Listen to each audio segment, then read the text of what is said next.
The strife and horrors of the Civil War in America were raw, with the wounds of the war lasting for decades and affecting those who lived in both the North and the South.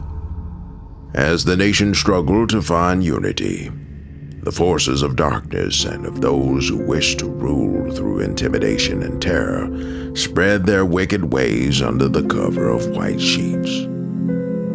This is the story of the Ku Klux Klan and their chief brand, lynchings, as told in the original newspaper stories from journals across the nation. Some are brief, telling only of a single attack, while others are more comprehensive and detailed, telling the story with the inclusion of complex and emotional occurrences.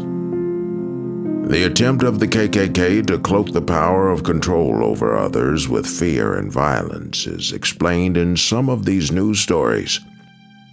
The chief advocate and leader of the Klan was interviewed by reporters and allowed fair access to give his side of the story. The heroism of various groups such as the NAACP and others who risked their lives standing up to thugs and criminals is also noted, as well as the words of those individuals and leaders who fought to eliminate the influence of the Ku Klux Klan.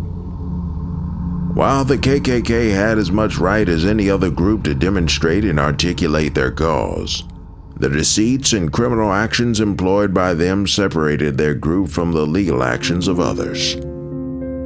For readers of the 21st century who know little of the life and death of the KKK, the admonition to understand and know history in order to avoid repeating it should be considered.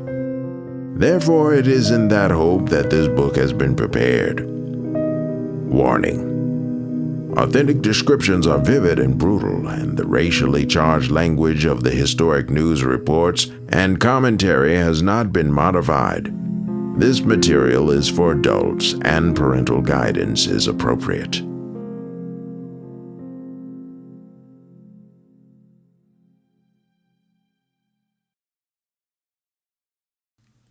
Why we appeal to Judge Lynch. The Caldwell Watchman. Columbia, Louisiana, October 27, 1911. In 1910, there were more than 70 appeals to Judge Lynch. The record for 1911 is by no means complete. There are 2 months left of the 12, and the record of lynchings is being more than sustained. Why do we appeal to this sober myth, known all over the United States as Judge Lynch? What is there in the atmosphere of a murder or an outrage that makes men's fingers long for the feel of the rope? Why does a mob form? Coatesville, Pennsylvania would like to know. The repentant citizens of Durant, Oklahoma would like to know. Cairo, Illinois is still wondering what frenzy entered into the breast of many of her best citizens but a short time since, when the mob spirit was loosed in that city. Since 1885 and up to the middle of the present year, there have been more than 3,500 appeals to Judge Lynch. There have been many that were never recorded in the wilder portions of the United States in the first years of this period.